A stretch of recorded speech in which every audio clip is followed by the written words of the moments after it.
Tole mee daawwattoota keenyaa wal barri. Tole Roobeel Ermiyaasin jedhama. Mee sirna as keessatti adeemsifamaa jiru kan akkamitti ilaalte?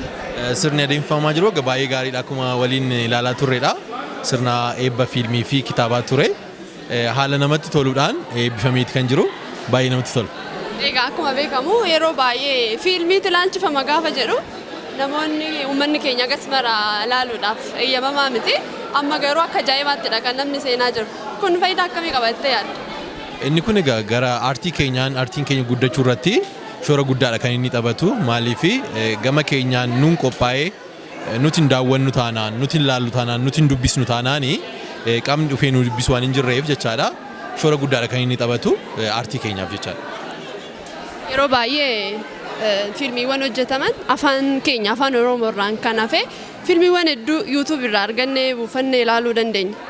Garuu haa ta'uutii fiilmii afaan Oromoo gaafa baay'ee hin argan. Kun miidhaa moo faayidaa qaba jettee yaadda? Kun miidhaa qaba jedhee yaada malee faayidaa qaba jedhee yaadu.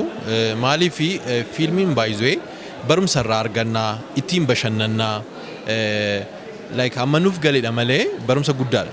Haala jireenya keenya jireenya keenya irraa ittiin biyyuu gochuu kan dandeenyudha. Fiilmii ilaallee daawwannee gara jireenya keenyatti finnee